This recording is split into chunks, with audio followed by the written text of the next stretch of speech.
that one.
Honorable members seated on both sides of the House.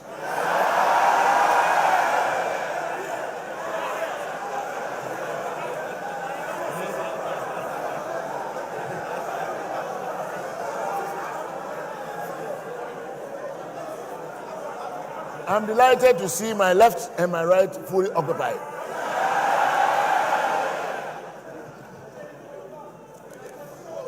This honorable House is privileged to have the presence of His Excellency, the President, Nana Addo Dankwa Akufo-Addo, President of the Republic of Ghana and Commander-in-Chief of the Armed Forces of Ghana, here in the House this morning. His Excellency the President is here in accordance with Article 67 of the 1992 Constitution of our Republic to deliver a message on the state of the nation to this honorable House. With him, and on behalf of the leadership and honorable members, it is my singular honor to welcome His Excellency the President of the Republic's dear wife, Mrs. Rebecca Akufo-Addo, First Lady of the Republic.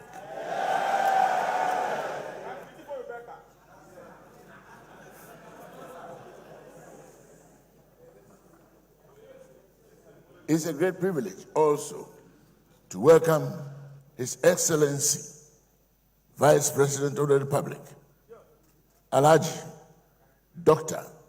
Mahamudu Bawumia,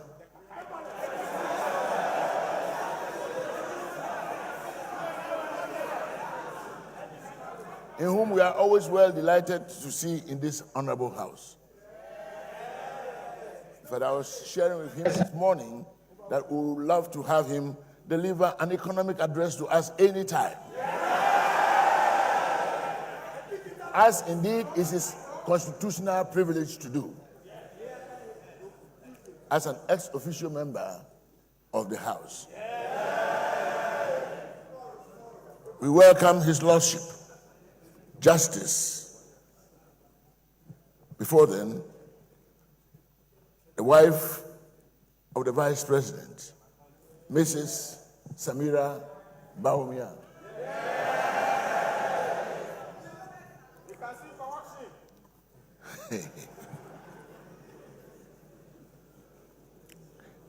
His Lordship, Justice Enin Yeboah, Chief Justice of the Republic of Ghana.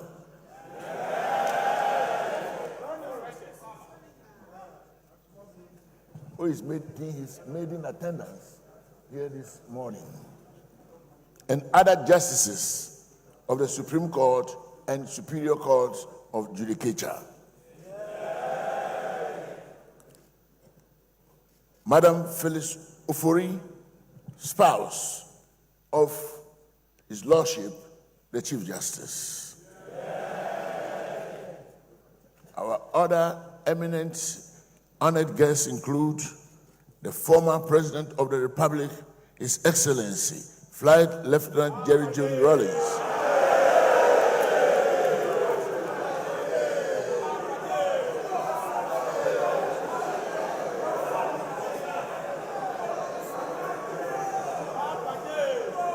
And his dear wife,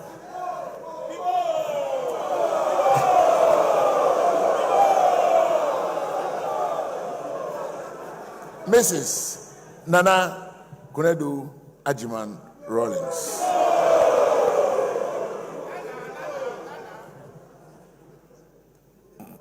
The former President of the Republic, His Excellency, John Ajekun Kufuor.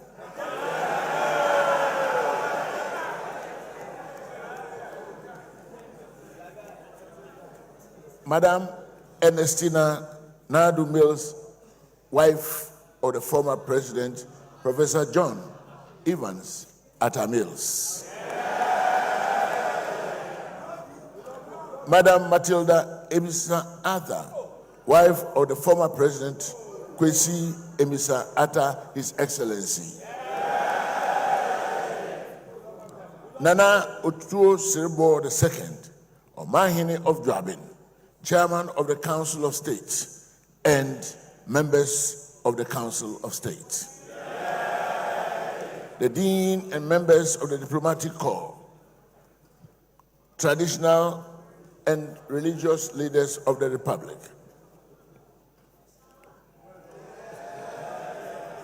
leaders of various political parties, Honorable Freddie Bray, Chairman of the MPP, Honorable Sam Ufusu Ampofu, Chairman of the NDC, Mr. Bernard Mona, Chairman of the PNC, Mr. John Boadu, General Secretary of the NPP, Honorable Johnson Esiedun Ketia, Mr. Ivor Kwabena Greenstreet, Dr. Sakara Abu, Mr. Peter McMenu, former chairman of the NPP, Honorable Nyantechi of the NDC, Honorable Hackman Owusu Ajiman, Mr. Rex Owusu Ansan, former clerk, Mr. Emmanuel Enyimedu, former clerk, eminent citizens of our country.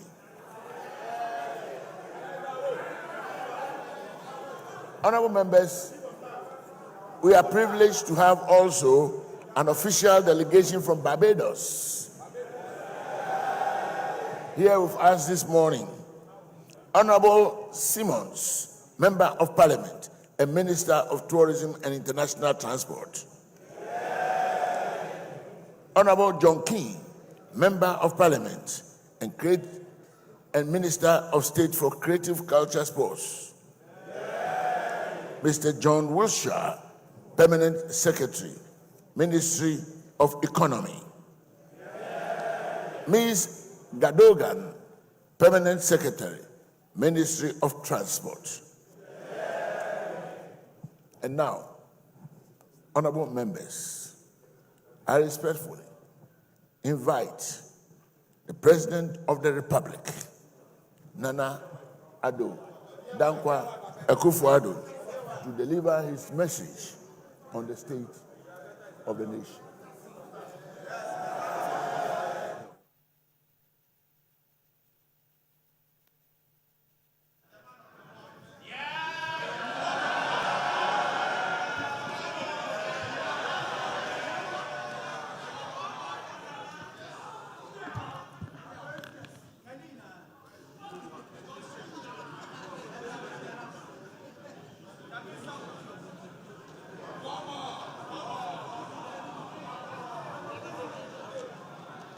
proper to acknowledge the President of our very much loved Chief of Staff, Honorable Nana Frima Osei Opare.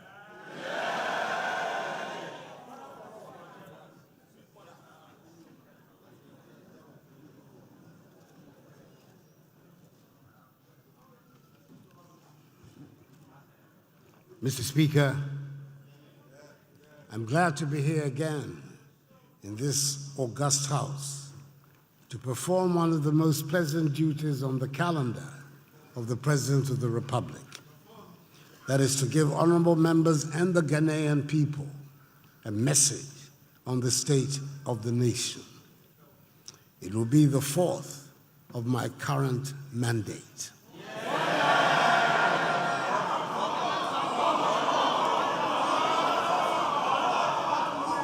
Mr. Speaker, it appears that the way is being prepared for the renewal of my mandate.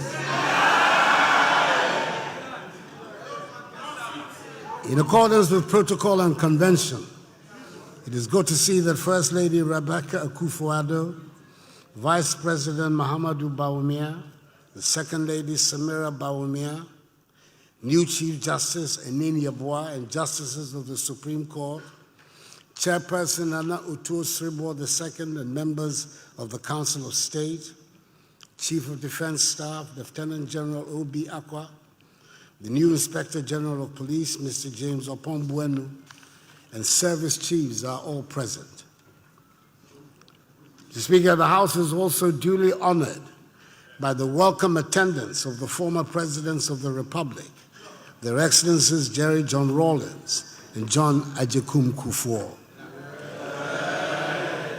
and former First Lady Her Excellency Nana Konadu Agyeman Rawlings, and the Dean and members of the Diplomatic Corps. Mr. Speaker, the House is aware that since my last appearance, we have a new Chief Justice in the person of Justice Enini Yeboah, who has succeeded Justice Sophia Abena-Boafo Akufo. His appointment has been met with broad acceptance within the legal profession and the general population, testimony to his reputation for integrity and excellence in the conduct of his judicial duties. I wish him Godspeed in the discharge of the functions of his great office, and wish Justice Sophia Akufo a well-deserved retirement after 24 years in high judicial office. But knowing her, I'm sure we shall hear of her again in public service of some sort. The House is equally aware that we have a new Inspector General of Police, Mr. James Opombuenu, an experienced police officer of 31 years of service, who commands the respect of his fellow officers and the men and women of the police force and the public at large. I'm confident that, as he's already demonstrating, he will be in the front line of an impartial, politically colorblind administration and enforcement of the laws of the country, especially in this sensitive election year. I wish him a successful tenure of office and wish his predecessor, Mr. David Asante Apietu, well in his retirement. Mr. Speaker, some events in life leave an afterglow. Members will have to excuse me, I have a bad cold. Long after they have ended, I believe we can confidently say that the designation of 2019 as a year of return and the events that emanated from that decision have certainly left an afterglow that Ghana can and must cherish. Ghana became the center of attention in the African diaspora, and indeed much of the world, as we led the way with events of remembrance to commemorate 400 years since the first captured African slaves arrived in the Americas in what became the beginning of the ignominious transatlantic slave trade. The event being commemorated left deep scars and remains a source of unimaginable grief for all peoples of African descent. but it provided a great opportunity for us to demonstrate our triumph over adversity. Throughout the year, and culminating in the glorious cacophony of celebrations, Ghana was the center of attention in much of the world. We played host to people from all over the world, young and old, men and women, black and white, joined in spectacular celebration, a joyous rediscovery of our common identity and humanity, exploring what we can do together through political, cultural, and economic engagement to make our future brighter and better, one our future descendants will be proud of.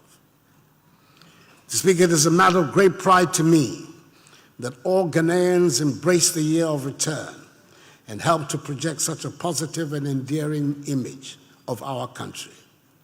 My heartfelt thanks to all Ghanaians and to members of the House in particular for the enthusiastic welcome that was extended to our visitors and for making the year of return such a resounding success. But we are not yet done. We're building on the foundations of the year of return to a new level, the next stage of our re-engagement with the African diaspora with the theme, Beyond the Return. The government is seeking to build on the success, and we're putting measures in place to take us beyond the return. The Ministry of Tourism, under its eloquent leader, the Honorable Barbara Oting-Jesse, Member of Parliament for Prestia Huni Valley, and the rejuvenated Ghana Tourism Authority, under its dynamic Chief Executive, Akwasi Agyeman, are heading the charge to make our country an attractive and irresistible destination, a place of pilgrimage, a nation that everyone with a hint of African blood must visit at least once in their lifetime. I should thank two people in particular who have embraced their Ghanaian heritage and have played a key role in our effort to build lasting bridges between Ghana and African Americans. Hollywood star Boris Kujo and international marketing icon Bozoma St. John. We're grateful to both of them for leveraging their star power to attract thousands to the land of their fathers and to drive a fresh narrative that says Ghana is a land of opportunity. Visit, invest, make it your home. We appreciate deeply their contribution and that of many others to the success of the entire project. Speaker, I can testify to the renewed enthusiasm around the world for our country. My trips to Germany, France, Austria, Japan, Russia, the Caribbean this past year have brought tangible dividends, and there are growing investments in Ghana from companies in those countries. The emphasis in our foreign relations remains with our immediate neighborhood, and that means ECOWAS and the African Union. And Ghana continues to play a leading role in making these organizations active and relevant to the changing needs of our region and continent. I cannot ignore the difficulties that currently exist in ECOWAS, especially with Nigeria, our age-old friend and largest member nation, closing its land borders for the past 5 months, and the instability and terrorist activity that is sadly blighting the lives of thousands in some parts of Nigeria and shedding innocent blood in the Sahel and in our neighbors to the north of our country. We're playing a positive role in the efforts being made within ECOWAS to bring this boundary impasse to an end, which will hopefully be sooner than later.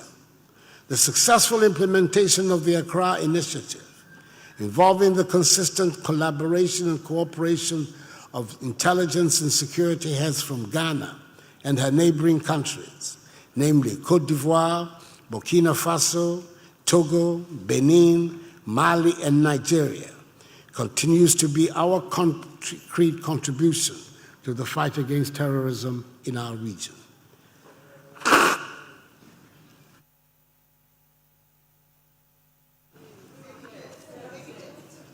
through joint security operations, such as Kwandungu and the ongoing Operation Conquered Fist. We continue to reinforce the security of our northwestern, northern, and northeastern borders to guard against any infiltrations into the country. All of us have a vested interest in helping to maintain the peace, stability, and security of Ghana in the current troubling circumstances of our region. Mr. Speaker, we never lose sight of the fact that there are many Ghanaian communities in all parts of the world, and our missions abroad have been charged anew to be alive to their needs. I'm happy to report that Ghanaians in the diaspora are very much involved in whatever happens in their home country.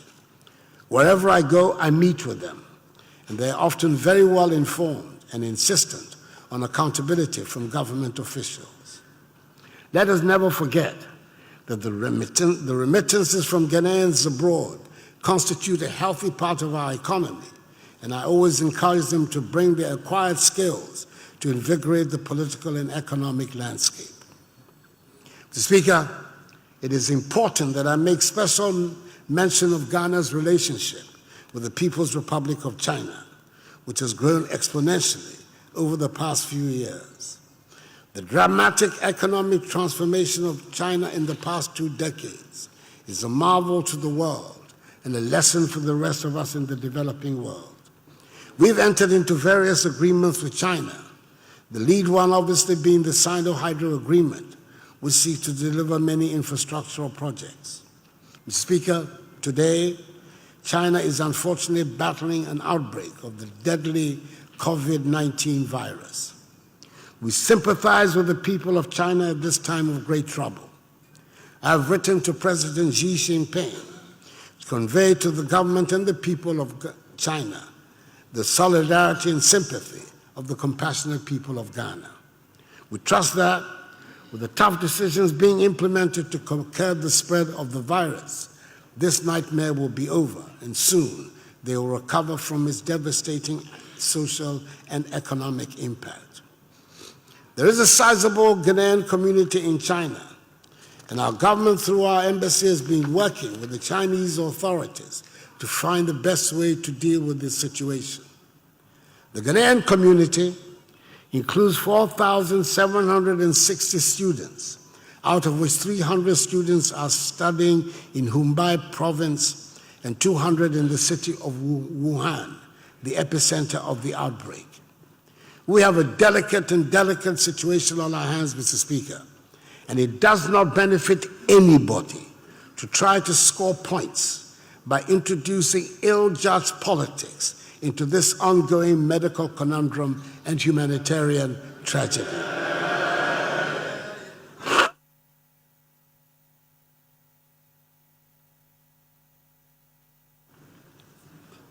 Most of these students are on Chinese government scholarships, and since the crisis started, the Chinese government has done its best to keep them supplied with food and other logistics.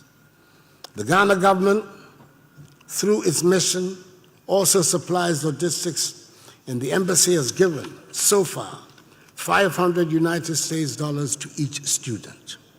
However, we know that no amount of logistics will make up for the extreme stress and trauma that these young people are going through, and I treat members of this honorable House to set an example by helping to pour oil over troubled waters instead of instigating tension and spreading fear and panic among the young people. The government is in constant touch with experts on the subject, who advise that the basic principle of public health is to confine the disease to the area of its origin. But we have not ruled out the option of evacuating the students from Wuhan if that becomes necessary. We have put in place measures to ensure that their evacuation back into Ghana, if it happens, does not lead to the dissemination of fear and panic amongst the general population. Mr. Speaker, I've spent time talking about how well we're doing on the international scene and the many plaudits that are showered on Ghana wherever I go. But the test of how well our country is doing and can and should be measured by how Ghanaians themselves feel about their situation.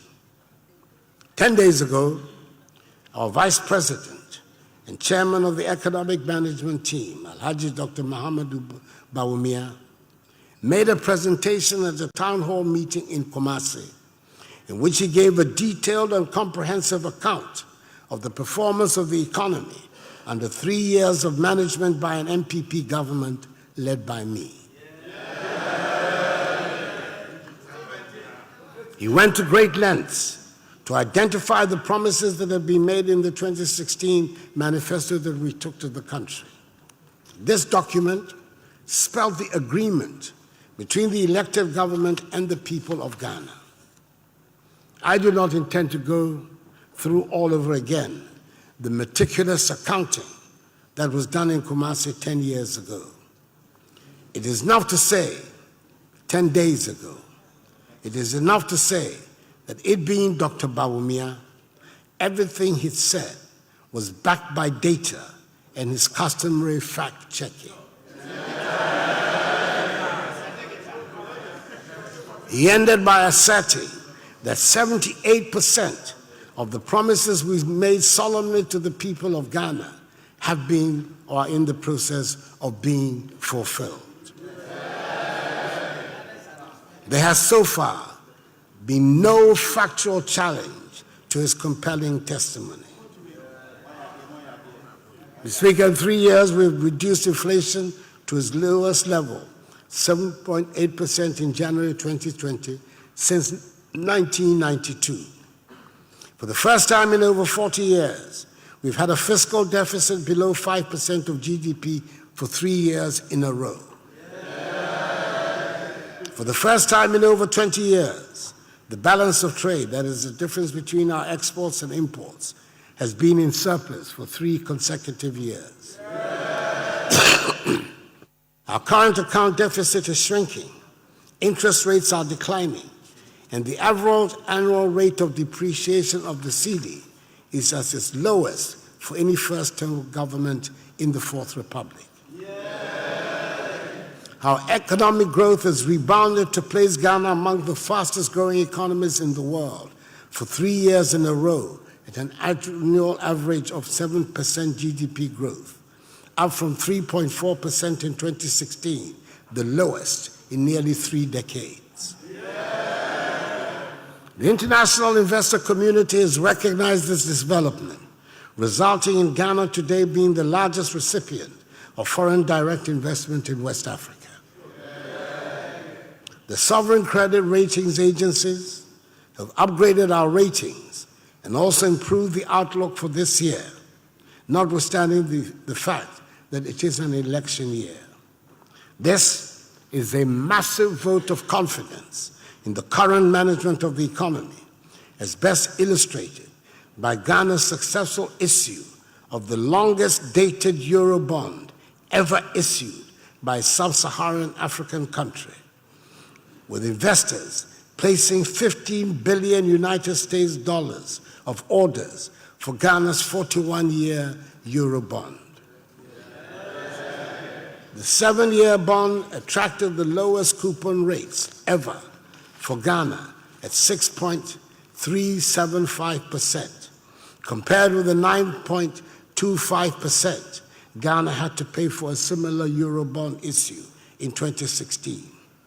No wonder Bloomberg, the reputable global financial media house, earlier this week highlighted Ghana as the top candidate for an economic leap in Africa. This expression of confidence is important because it will lead to enhanced investments in our economy and the accompanying greater numbers of jobs. Mr. Speaker, we inherited a collapsing financial sector that has led to failing banks and considerable agony to many people. The government is having to conjure 13 billion cedis to pay the 4.6 million affected customers of the banks. This is money that we can ill afford, and which would have gone to fund the many things that our communities are crying for. Properly utilized, 13 billion Ghana cedis would work wonders with our perennial infrastructure deficit. But we did think long and hard about paying all the customers of the failed banks, and we believe we made the right decision. I would like to repeat that all depositors of the savings and loans and microfinance institutions, including DKM, which collapsed in 2015, will receive 100% of their deposits too once the validation exercise is concluded. And I'm informed that the receiver of the savings and loans and microfinance institutions will begin on Monday, the 24th of February, making payments to their customers. These monies, totaling 5 billion cedis, being in addition to 13 billion cedis being paid to the customers of the failed banks. We hope that lessons have been learned, and this will serve as a healthy caution to those who are offered unrealistic interest rates on deposits. I do not think it will be possible to repeat this grand pay-up in another lifetime.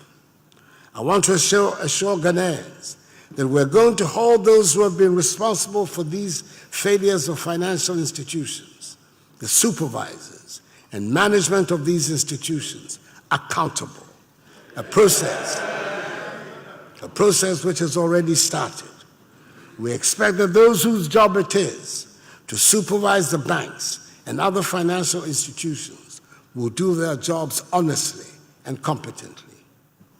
I'm very encouraged by the many corporate governance measures that have already been put in place by the Bank of Ghana under the strong leadership of Governor Ernest Addison to mitigate such bank failures in the future. Thanks to the banking sector cleanup, today I'm happy to say that Ghana's weak banking sector that we inherited is now well capitalized, better managed, sound and liquid, and the banks are now increasing their lending to the private sector to help propel the transformation of the economy beyond aid. Mr. Speaker, a year ago, I started my speech here in Parliament with a reference to the happy events in Dagbon and my presence at the inskinment of the new Yana, Muhammad Abukari II. I'm glad to report that about a month ago, the now firmly in place Yana paid a historic visit to Jubilee House. I do not think Jubilee House has ever witnessed such scenes. It would be fair to say that the Yana and his entourage certainly shook up the place, and nobody would have forgotten that dramatic, colorful visit in a hurry. Dagbon is gradually regaining her self-confidence, and I hope the House will join me in wishing that ancient kingdom the goodwill, patience, and tolerance her eldest sons and daughters need to continue the healing process and grow from strength to strength. Mr. Speaker, the peace that currently prevails in Dagbon is required for progress and development throughout the country. We've spent a lot of money to ensure that the security agencies that are charged with maintaining law and order and keeping us safe are well-resourced to enable them perform their duties. Police numbers have been increased and will be increased further until we meet the recommended ratio. The police have been provided with more vehicles and equipment than they've ever had, including over 600 vehicles and 3 incoming helicopters. There are now more opportunities for police officers to undergo training on the job to make them better prepared for work in our communities and keep us safe. We're building upon and improving the capacity of the cybercrime unit to confront and neutralize the criminal and dark underbelly of modern technology and the cyber world. The government will continue to work with the management of the police service to ensure that there's proper and adequate training in modern policing methods and the equipping of the service to enable them deal with crime. Mr. Speaker, government is committed to improving the conditions of service of all security personnel, including the police. But nevertheless, I think it is my duty also to point out that public perception of the police continues not to be the best, and they must make a comprehensive effort to earn the confidence of the public. We cannot run a country of law and order without a well-trained and accomplished police service that has the respect and confidence of the people. I acknowledge the work they do, but I urge them to work harder on their reputation. Mr. Speaker, I'm happy to report that the equipment and rehabilitation effort is not only in the police service, but also in all the other services as well. I must make mention of the fire service and the prison service, where the numbers have been increased with fresh recruitment. There are positive things happening in the prison service, with opportunities being made available for inmates to acquire skills. I note in particular with a lot of satisfaction that this past year, 376 prison inmates passed various exams in the National Vocational and Technical Institutes, junior high schools, and senior high schools. Mr. Speaker, the Ghana Armed Forces continue to perform creditably in discharging their duty of defending the territorial integrity of the country. The government has retooled and equipped them to keep them in the desired state of readiness. When the government amended LI 1332, which extended the run-out date from 25 years to 30 years for the other ranks, it led to the creation of new ranks within the structures of the armed forces and to a subsequent rationalization of wages and salaries for all ranks within the armed forces. Government is tackling the long-standing housing problem that has faced our armed forces. Over 500 million cedis is being invested in housing projects of varying sizes for the men and women of the armed forces and in refurbishing the military academy and training schools in Teshi. Our soldiers have been active along the northern borders to protect our country and its people since the eruption of terrorist activities in Burkina Faso. They have also been working with the police since July 2017 in Operation Vanguard, which was set up to deal with the activities of illegal miners.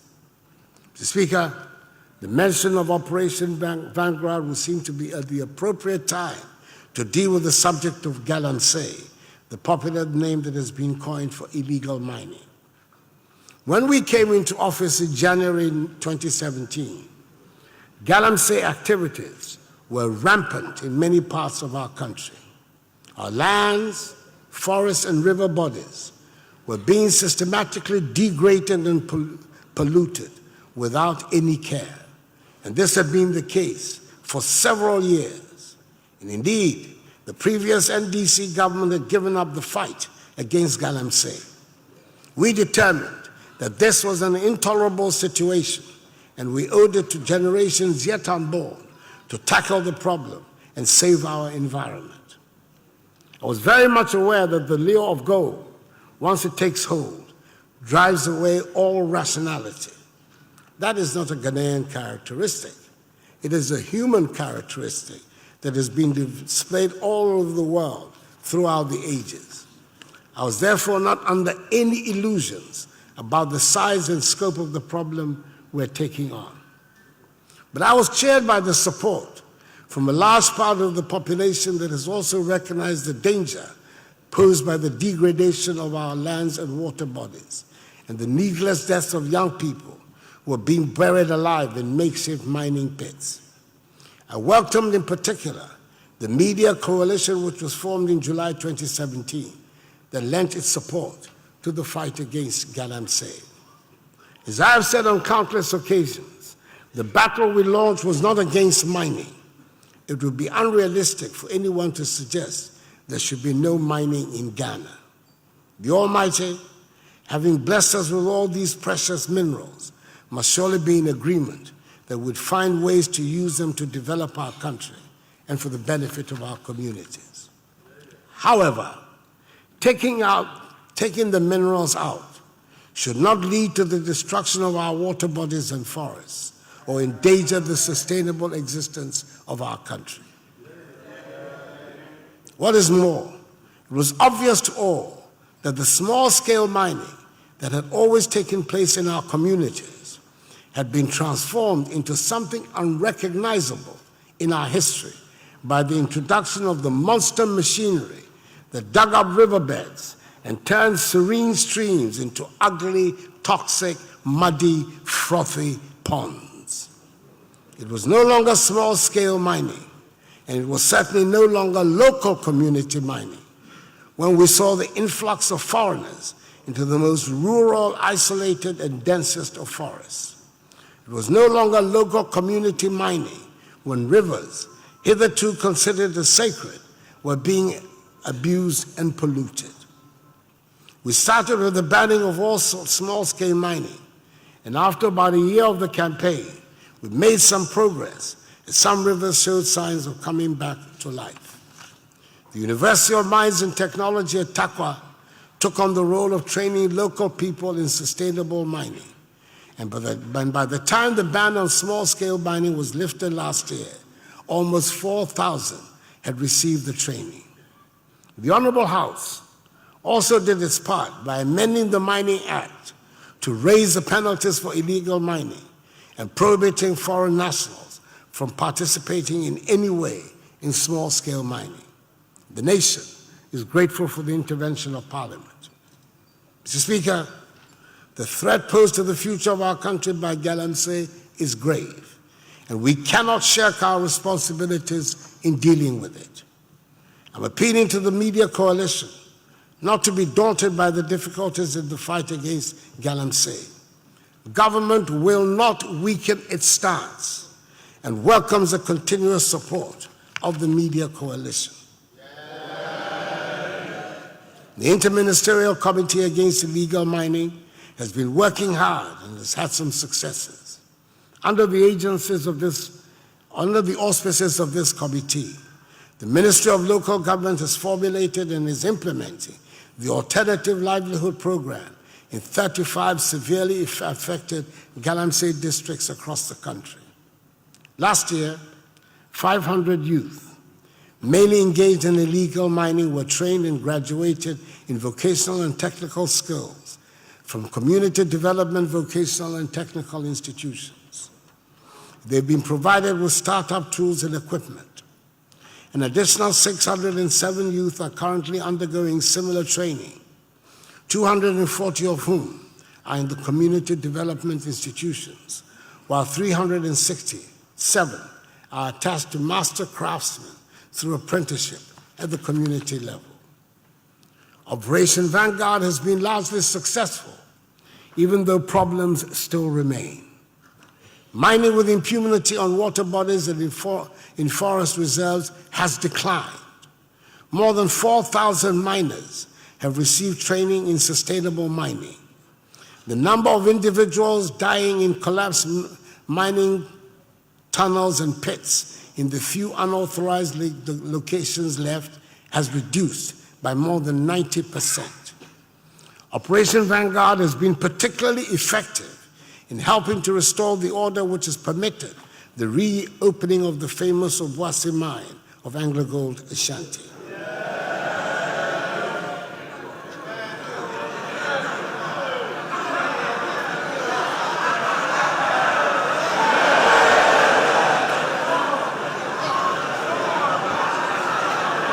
The community mining program, Mr. Speaker, the community mining program has been well received by the population, and young men and women who did not have the resources to acquire concessions and excavators and other mining inputs, and therefore had to do Galamsey, have moved into legal community mining. Now, more than 20,000 individuals are earning their incomes legitimately in the community mines in Akrofrom, Echuma Nwabeja, Echuma Mpunya, Adansi North, Amansi Central, Wassa Amenfi East, and Wassa East districts. Since the introduction of the community mining program, there have been no deaths due to the collapse of tunnels and pits.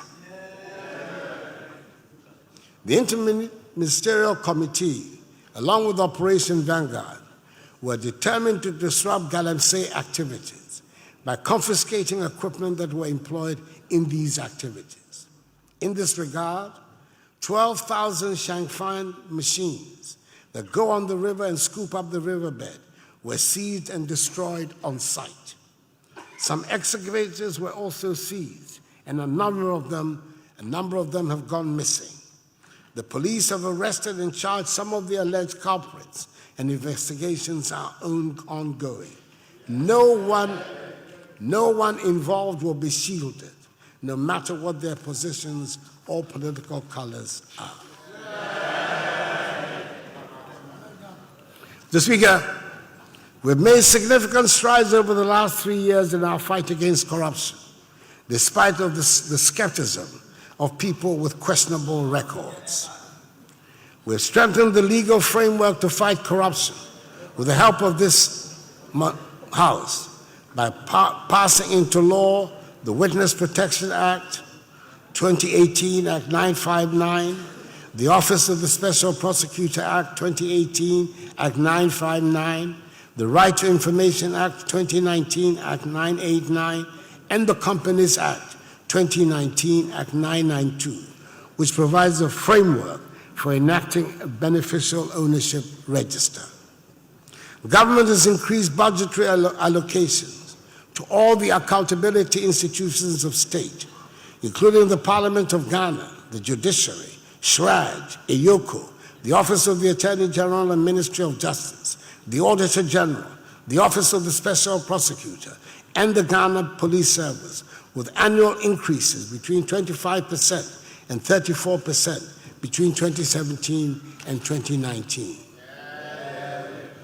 We have also implemented a change from the opaque allocation of Ghana's oil blocks to a more transparent allocation process, and advisedly so.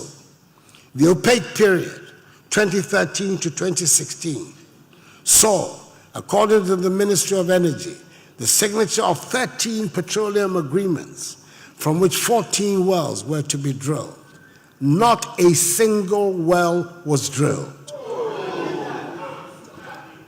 In contrast, in my time, over the last 3 years, there have been 6 drilling campaigns on 3 different blocks, with others on the way.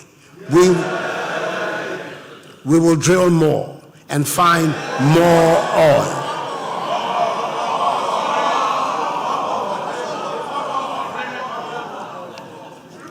Some 40 or more high-profile personalities are currently before the courts on various corruption charges, and most are in the pipeline.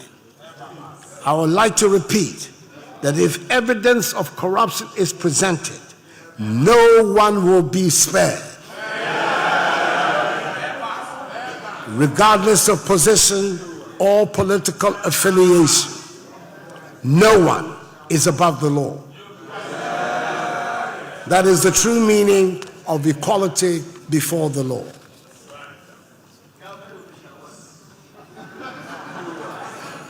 Mr. Speaker, as part of our strategy to modernize the economy, deliver government services efficiently, and curb corruption, Ghana has, over the last 3 years, embarked on a major program of digitization of the economy with significant success.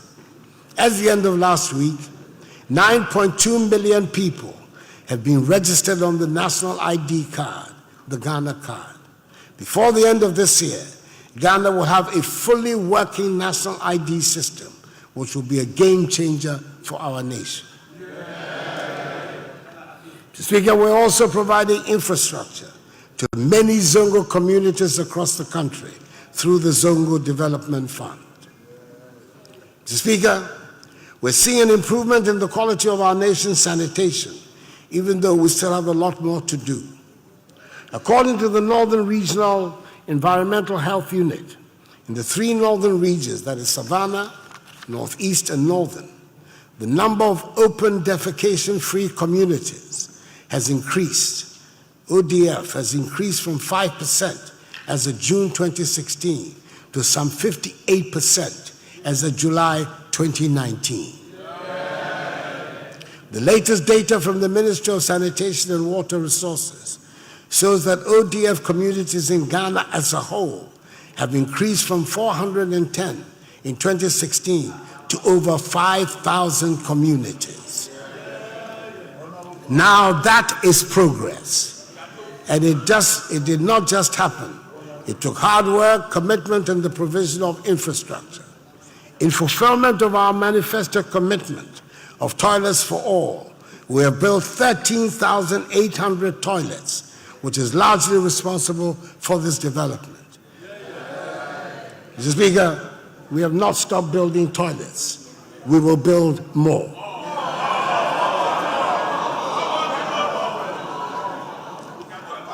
Mr. Speaker, another good example of deliberate, well thought out policy, executed through hard work and commitment, that is generating dividends, is what we've done about food and agriculture in the past 3 years. It bears repeating that agriculture was very much in the doldrums when we came into office, with a growth rate of 2.9%. We introduced the program for planting for food and jobs and set about to make agriculture an attractive profession. We invested resources, expertise, and time, and the results have been impressive and rewarding. Growth rate in 2016 was 6.1%, and this increased to 6.4% last year.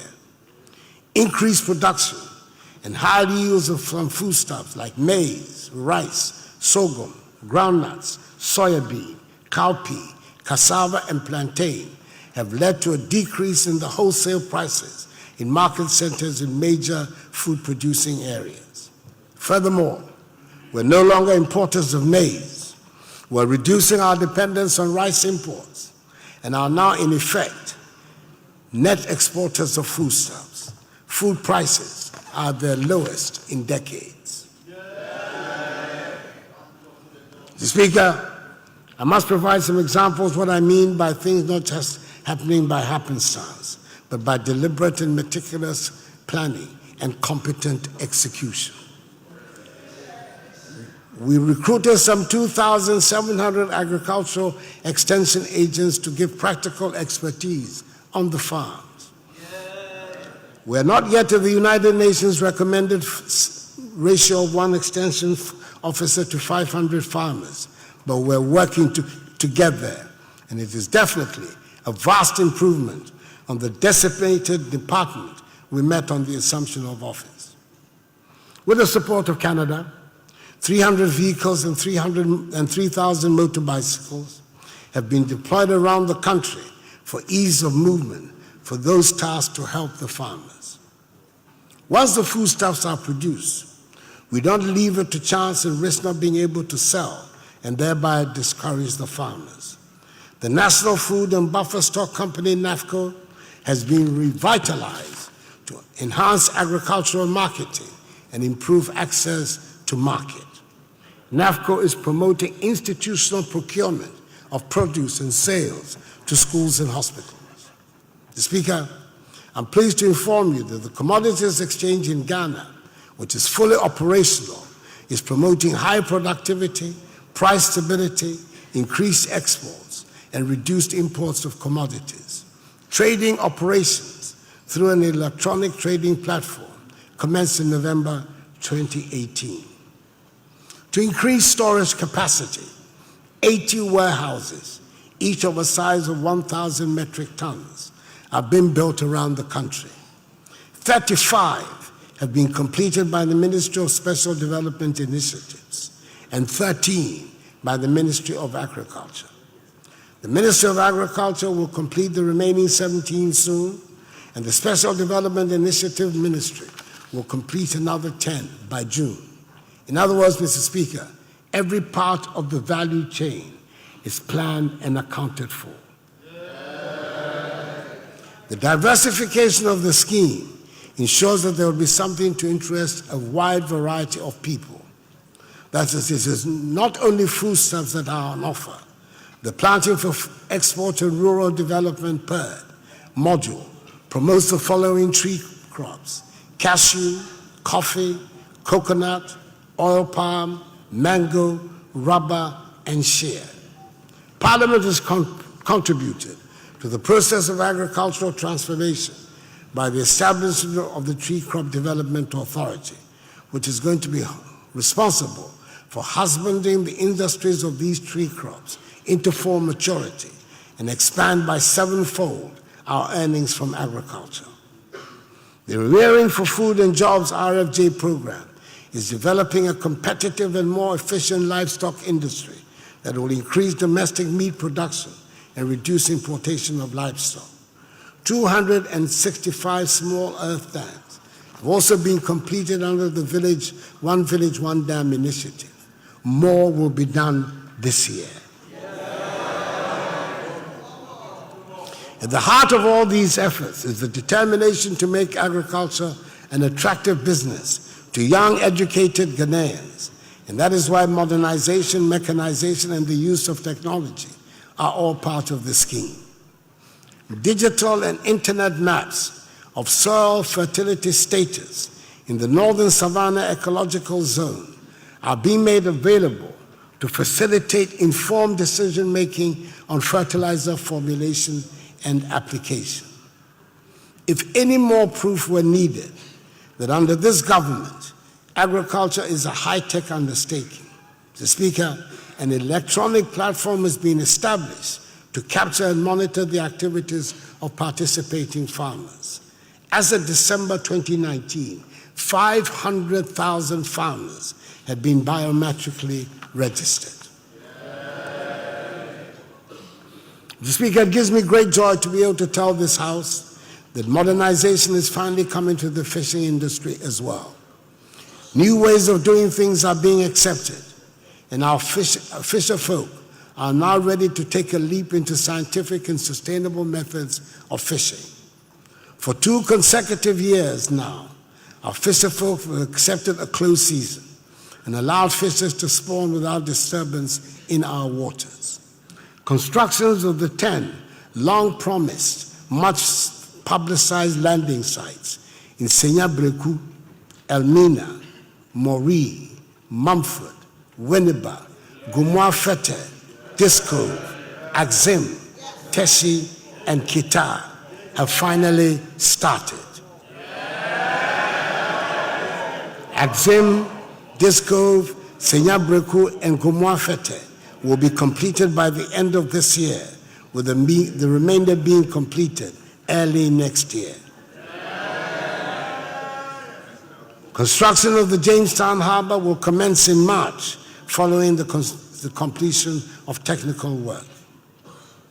Mr. Speaker, I'm looking forward to the business resource centers being built, helping the country to unearth some exciting young entrepreneurs. 37 of them have been completed. These centers are one-stop enterprise support centers that provide full range of business development services, investment facilitation and information services to entrepreneurs and business enterprises at the district level. On Monday, I was very pleased to be at Kijibi in the Oti region to commission one of the 37 BRCs that have been completed around the country. In November last year, I commissioned another one at the Fidrasi Asokore in the Ashanti region. The BRCs are all being equipped with modern IT infrastructure and networked through a virtual private network to facilitate efficient delivery of their operations. We have built 37. We're building 30 more. The young people that I met during the presidential pitch program, for example, give me a lot of hope and assure me as having the potential to benefit from the BRCs, the National Entrepreneurship and Innovations Plan, NEIP, and take on the world. Mr. Speaker, the government is aggressively pursuing its plans for industrial transformation. Whilst the Business Development Ministry works on bringing out entrepreneurial skills and encouraging young people to spot business opportunities, we're paying greater attention to making Ghana an easy place to do business and set up industries. Having won the bid to host the headquarters of the African Continental Free Trade Area, AFCFTA, in Accra, the government has provided a permanent office building to host the Secretariat. And with the appointment of the Secretary General in Addis Ababa 2 weeks ago at the recent AU Summit, the office will become operational by the end of next month. We extend our warm congratulations to the first Secretary General, Mr. Wamkele Meni, the young South African, and assure him that we'll give him our fullest cooperation to ensure he succeeds. Speaker, we launched the Ghana Automotive Development Policy in August last year, and it has so far attracted investment and commercial interest from some very big players, including Toyota, Volkswagen, Nissan, Renault, Hyundai, Sinotruk, and Suzuki. VW is building its plant in the North Industrial Area in Accra and is due to start production by the end of April. Sinotruk has begun assembling its trucks. Toyota is scheduled to start the assembly of vehicles in Tema in the last quarter of this year. We have high hopes for this new industry, which has come to join our own Kantanka. Speaker, we are determined at long last to exploit our large bauxite, manganese, and iron ore deposits, which will enable us to establish an integrated bauxite and aluminum industry and an iron and steel industry. The Ghana Integrated Bauxite and Aluminum Development Corporation and the Ghana Integrated Iron and Steel Corporation have been established by law as the vehicles for this exploitation. The processes are underway for the selection this year of joint venture partners for the development of the full value chain of these two multi-billion-dollar industries, which will give a tremendous boost to Ghanaian industrialization. Mr. Speaker, all our best-laid plans for industrialization will come to naught unless we have a reliable and reasonably priced energy source. It probably says something about the progress we have made, that in discussing the state of our nation, it takes a while even to get into our power supply matters. It gives me great pleasure to be able to say that we have overcome the Dumsor menace. But unfortunately, I cannot say that we have resolved all our energy problems. It is still work in progress.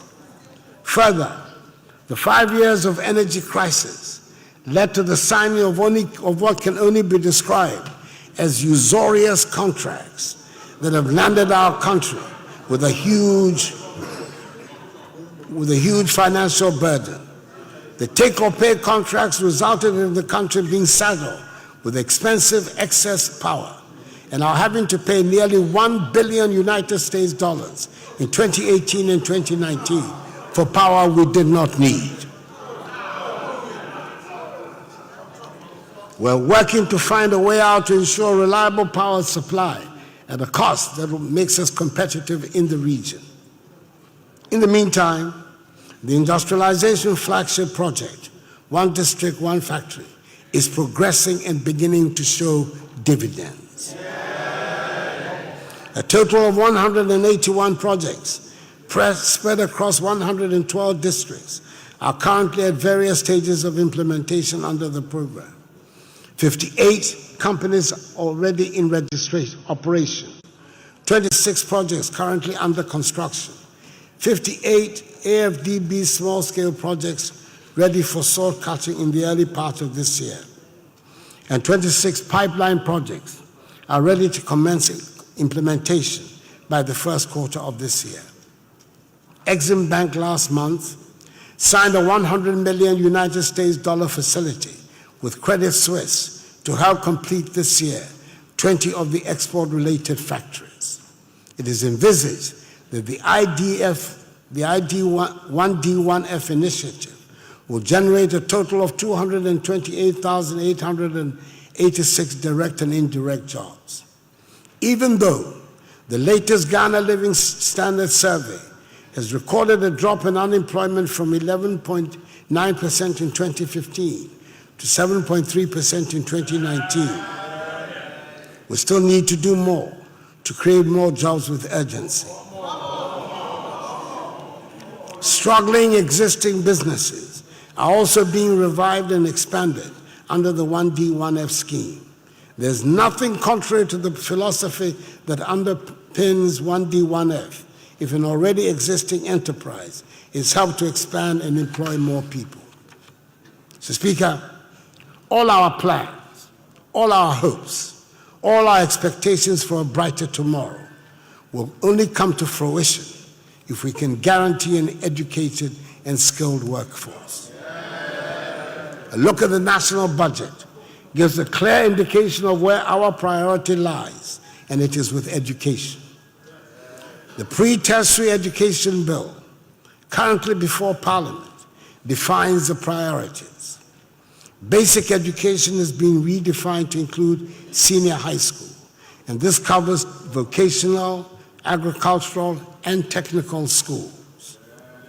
The emphasis is aggressively to promote science, technology, and engineering and mathematics, STEM education, across all levels of the education system.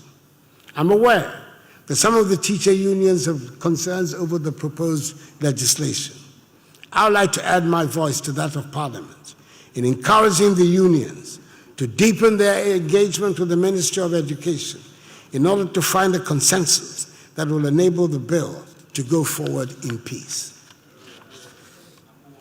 Mr. Speaker, it was a manifesto commitment to leverage technology to popularize the teaching and learning of mathematics. It was with an eye to the future that we decided to demystify mathematics and make Ghana a mathematics-friendly country. We need more engineering and technically minded people to be able to transform the economy. I'm glad to report that Ghana's teachers are supportive of the many changes that are being introduced to make these hopes a reality. Yes, the first cohort of free senior high school students are now getting ready to take their West African Senior Secondary Certificate examination waxing, and we look forward to them doing well. Despite the continuing hostility of a few about the merits of the free senior high school policy, I'm glad to note that it has been widely accepted by the overwhelming majority of Ghanaians. Yes, we still have some difficulties with infrastructure deficits, which are being vigorously addressed with the construction of 962 facilities, dormitories, dining halls, assembly halls, and classroom blocks, together with the provision of mono desks and beds. But the argument about the importance of ensuring that all Ghana's children get a secondary education is irresistible. In the best of worlds, the conversation should move on to the fastest way to provide laboratories and workshops to make all of Ghana's children ICT competent. The conversation should move on to how quickly we can transform our children into technically minded and mathematics-loving students. But the government is trying to move the conversation to technical, vocational, and educational training TVET, becoming the instinctive choice for children at school. We're moving the conversation to ensuring that even when an institution is designated as a technical institution, it delivers technical courses. And just in case I need to remind anyone, TVET has always been part of free SHS. Or if you prefer, call it free TVET.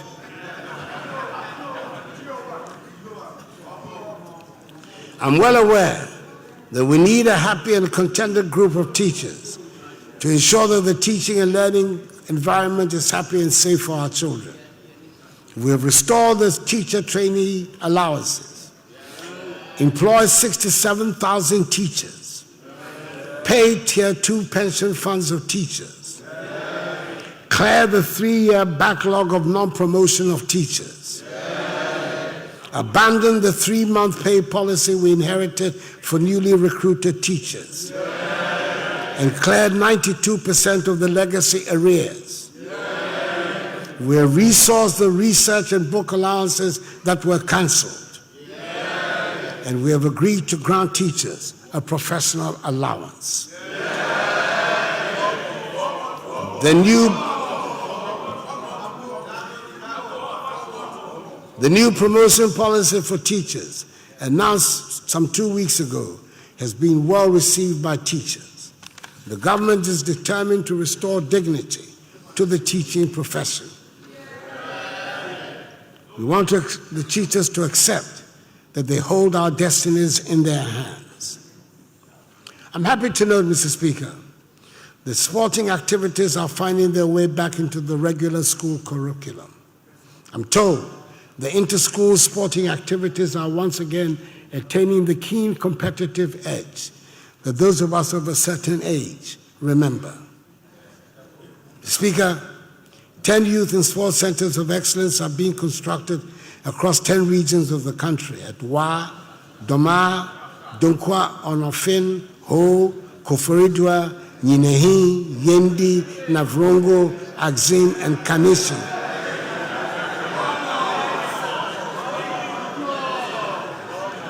To harness and develop the entrepreneurial abilities and sporting talents of the youth.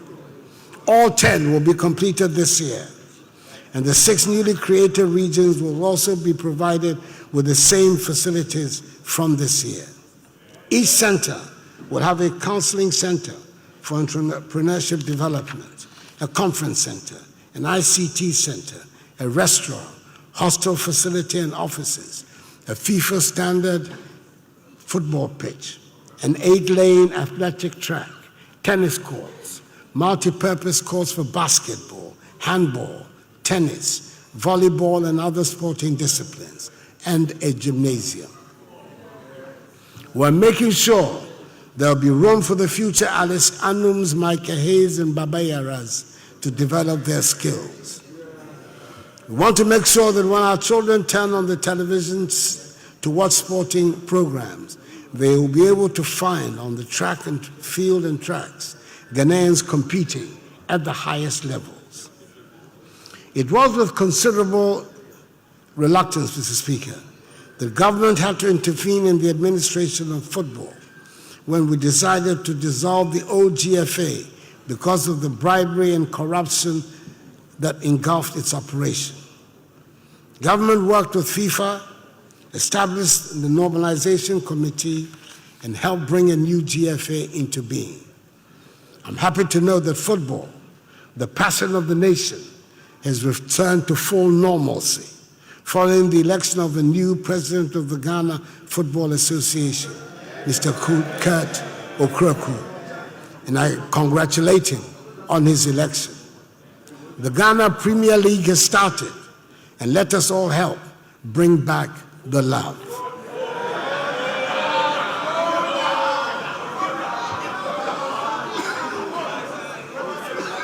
Mr. Speaker, this year we're going to conduct a national census, and it is incumbent on every citizen to cooperate with the Ghana Statistical Service to enable the service produce an accurate census and data for our effective socio-economic planning.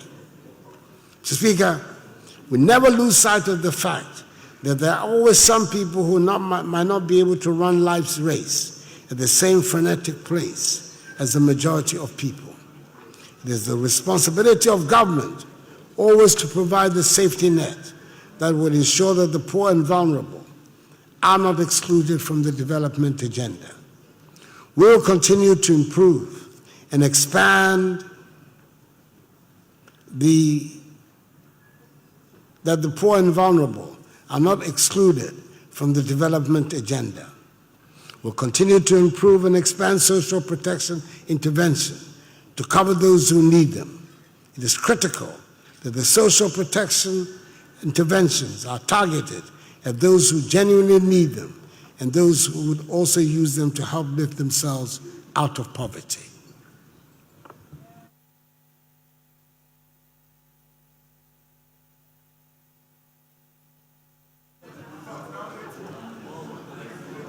Mr. Speaker, the Ghana National Household Registry, in collaboration with the Ghana Statistical Service, is collecting data on all extremely poor households in the country through interinstitutional coordination to ensure efficiency and effectiveness in social protection spending and eliminate duplication in targeting and selection of beneficiaries for social protection programs. Mr. Speaker, let me give an example of the type of help. For the first time in the country's history, a dedicated fund of 5 million cedis to support women entrepreneurs with disability has been established. The fund, known as Presidential Empowerment for Women Entrepreneurs with Disability, is to provide financial support to 1,000 women entrepreneurs with disability in 2 years, either to establish or scale up their businesses. So far, 850 women entrepreneurs with disability across the country have benefited from the fund, which is 50% grant and 50% loan without interest. The support has enabled the women to expand their businesses and to create 180 direct jobs and many more indirect jobs. The Presidential Empowerment for Women Entrepreneurs with Disability does not only help deliver a manifesto commitment, it is also in fulfillment of SDG Goals 5, 8, and 10, which aim to ensure economic inclusion of women and to harness their talents and capabilities for national development. Speaker, we have begun the process of amending the Disability Act, Act 715, to comply with the United Nations Convention on the Rights of Persons with Disabilities, and hopefully this House will pass it before the end of the year. As part of the disability inclusive policy of government, all metropolitan, municipal, and district assemblies have representations of persons with disabilities to enable them partake in local level governance. Mr. Speaker, the general health of the people is an important ingredient in making rapid development. 65,000 new healthcare personnel from 2017 to date have been recruited. The National Health Insurance Scheme is operating more adequately and is enjoying the confidence of the increasing numbers of its users, with the number of active members up from 10.6 million in 2016 to 12.3 million at the end of 2019. I remember last year, I urged Ghanaians to renew their NHIS membership by dialing *929# on any mobile phone network. I'm glad it has had an impact, as 5 million people renewed their NHIS membership through the Mobile Renewal Services platform in 2019.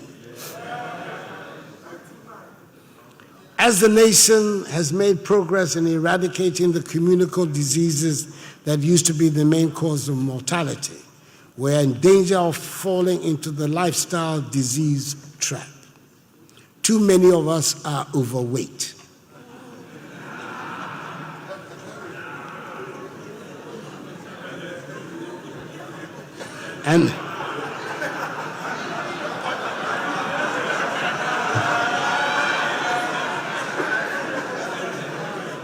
And obesity is an increasing problem, even among young people.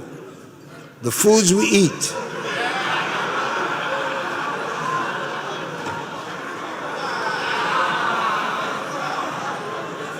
Speaker, the foods we eat, the mode of cooking, and the lack of exercise are all now having a great impression on our health. It is time we all learn to take responsibility for our individual health and accept that our health is very much determined by our lifestyle.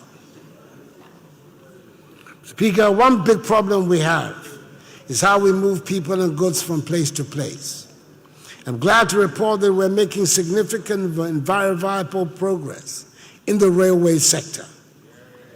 We can now take for granted, and as part of the normal transportation routes, the rehabilitation of some of the old narrow gauge lines that have been pressed back into service. The Tema to Accra line has been operational for 2 years, and the Accra to Nsawam line would soon be. The Takoradi to Takwa line was inaugurated a few weeks ago and is proving to be very popular and being enthusiastically patronized. Mr. Speaker, there are other suburban lines that we will soon be brought into our everyday lives. Those are exciting, of course, but the big one remains the Tema to Ouagadougou, or to put it less dramatically, the Accra to Paga line. What started as the Tema to Paga railway line has become the Ghana to Burkina Faso interconnectivity project. Approximately 800 kilometers of this rail line will be in Ghana and 200 kilometers in Burkina Faso.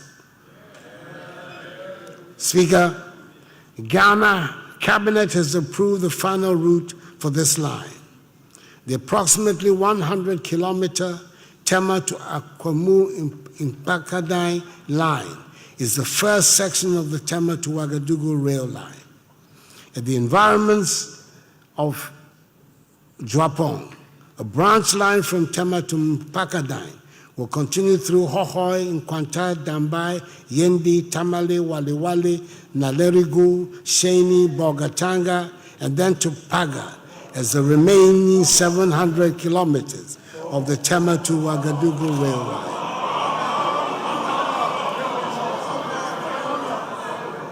Mr. Speaker, the consultants of the project have submitted their final report, and the two governments have begun the final stage of procurement for the strategic investor. I'm confident that this year the strategic investor will be chosen. The preparation for construction has already commenced with the choice of the final route, and the acquisition of land, the right-of-way, will start immediately. The contractors have assured the government that the Tema to Mpakadai line, which includes a 300-meter rail bridge over the Volta region, will be completed in August. Those who travel along the Accra to Akosombo route will testify that this is a reality, as we can all see the work being done. I hope myself to travel on that line in August. Thank you. We can safely say that the rail line journey to Paga has begun. What is going on to develop the rail network in other parts of the country? There will be activity on the Eastern Line this year, and construction will commence from the Kumasi to Nyinahi via Adwadin rail line. In addition to the intercity and regional railway lines, government is committed to developing suburban rail lines and inner-city light rail to ease the oppressive traffic situation within our cities. What is obviously popularly referred to as the Western Line is receiving attention. The Kujokrom to Manso section, approximately 22-kilometer section of the line with a 350-meter viaduct, is being developed. To speed up the development of the line, the contractor has been asked to develop a new standard gauge line with the port of Takoradi to convert the Takoradi to Kujokrom narrow gauge into a standard gauge line, and also to continue the development of the new standard gauge line from Mansu to Hunu Valley. The Kumasi section of the Western Line will also receive attention this year, since government has decided to develop the Western Line from Takoradi towards Kumasi and from Kumasi towards Takoradi. Mr. Speaker, I'm happy to announce that the development of the Kumasi to Adwadin section of the Western Line will commence this year. Mr. Speaker, just in case there's someone here who might have missed it, I'd like to announce and inform the House that this year, the year of our Lord 2020, has been declared the year of roads.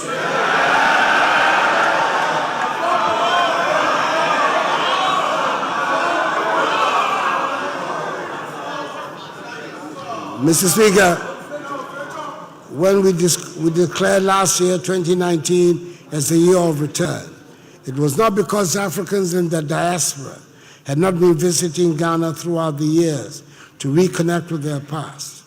We wanted to make a special year of it. We wanted to draw attention to it and inform the whole world. We considered it important. That is the idea of the Year of Roads. There are legitimate cases to be made for emphasis to be placed on any of the many deficits in our infrastructure. This year, this government is saying we're putting the emphasis on roads. Gradually,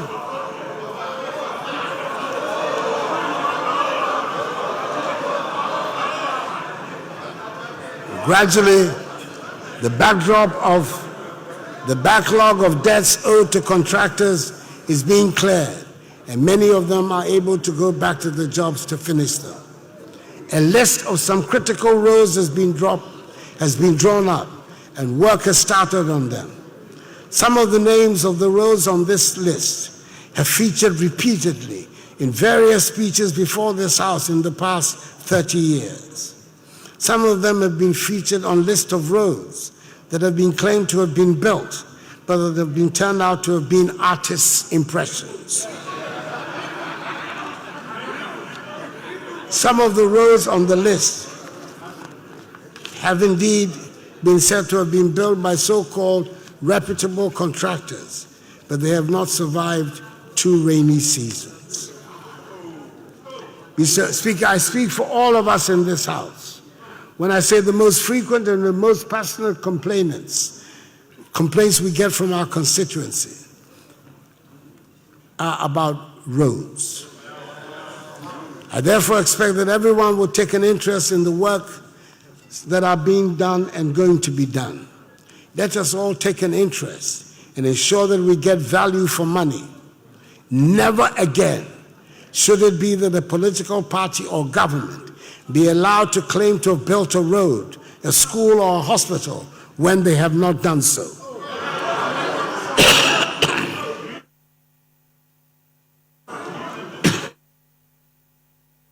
No longer should it be permissible the project supervisors and consultants sign off on buildings and roads for contractors to be paid for shoddy work or work not done. We live in these communities where these fake projects are said to have been undertaken, and we should make it each our business to ensure the work is what it claims to be, and contractors get paid for work they have indeed done. The ministry has published the list of critical roads that the government is undertaking to do, and I shall not be reciting them here. I'm sure we have all our favorite amongst the list. However, I would like to mention a few. The upgrading of the Atebubu Kwame Danso Kujokrom Road. And this would be in honor of our former Chief Justice, Justice President Akufo-Addo, who once gave me a hair-raising account of a trip she took on that road. The second choice I make is the Hohoi Jasikan Dodo Pepeso stretch. We shall all be greatly relieved when it is finally done. There are others such as Benchima and Kwanta Ejefua, Bogatanga Boko, Kumasi and Greater Accra inner city roads. And this is the first time that 4 flyovers and interchanges are being constructed at the same time in our history. Speaker, I'm sure that like the Year of Return, which after its success has now been declared by some as the Decade of Return, we'll be declaring a decade of roads until we get a road network that meets the needs of a modern industrialized Ghana. Speaker, one of the major beneficiaries of the Year of Return was the creative arts industry. Our commitment to the development of Ghana's creative arts industry is absolute. I inaugurated in December last year the National Film Authority, whose function it is to supervise an economically self-sustaining and culturally conscious film industry in the country. The Creative Arts Industry Bill has been presented to Cabinet for consideration, and once passed by Parliament, the Act will establish the Creative Arts Fund and an agency to promote the industry. Government has also reaffirmed its commitment to the growth of the industry by commencing the construction of the very first senior high school in Ghana dedicated solely to the development of the creative arts industry. I cut the sword for this construction in Kumasi again in December last year. We are determined to do more.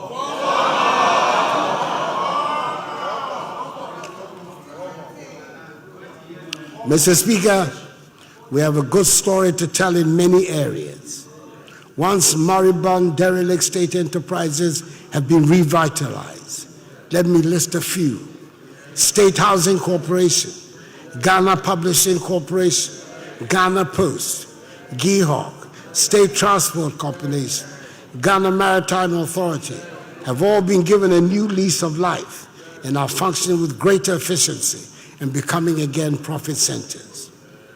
Digitization has led to a remarkable improvement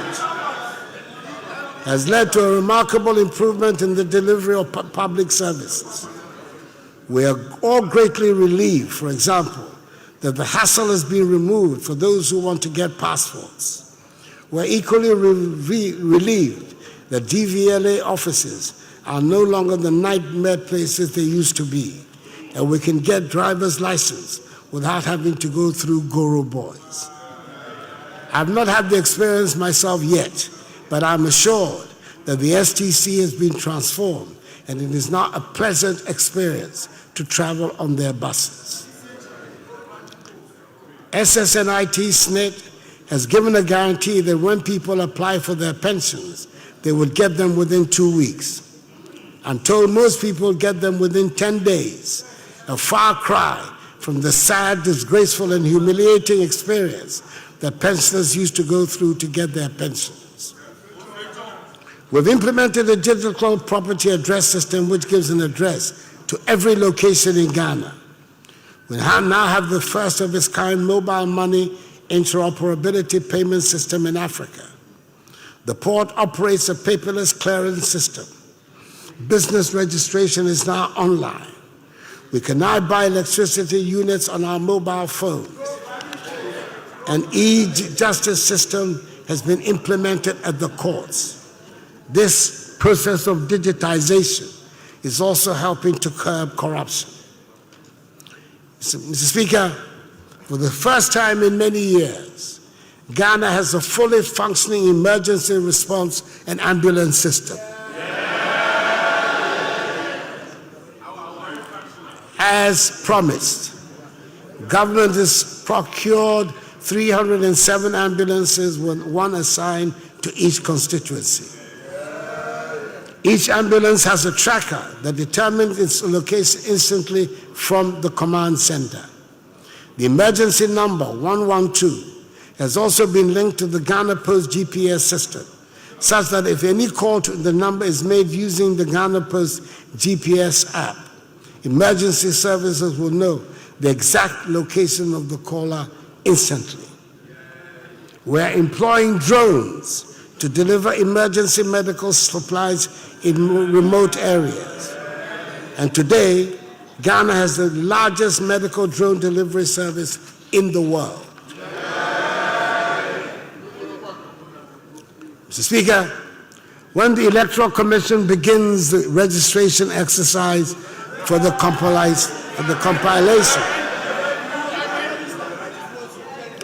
compilation of a new voters register in the course of the year, I appeal to all Ghanaians to register. It is our civic responsibility to do so.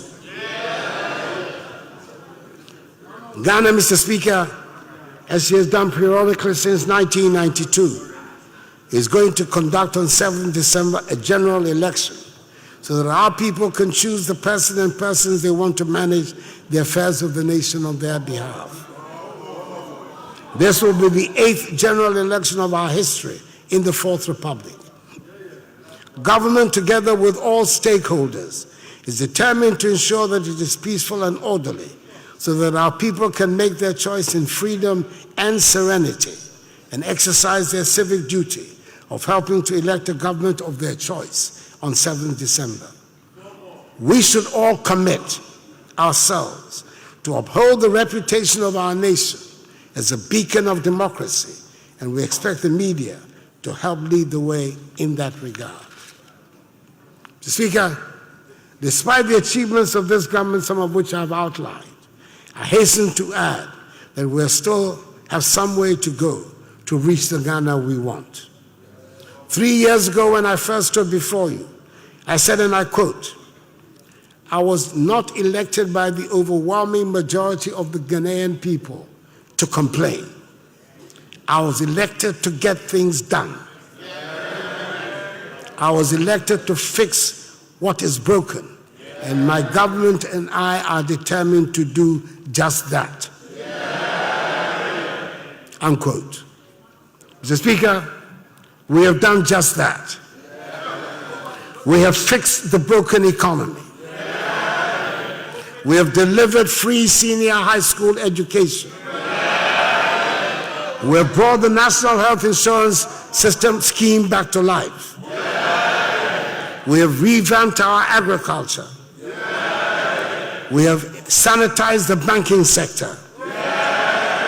Our industrial transformation is on. We are digitizing the economy. And Ghana continues to be at peace. We have done much more than we inherited. We are creating conditions for young people to have hope again. And we are determined to do more. Things are working in Ghana. And Ghana is surely changing. Mr. Speaker, the message of the State of the Nation is that our nation is in good health and in good, competent hands. May God bless us all in our homeland, Ghana, and make her great and strong. I thank you for your attention.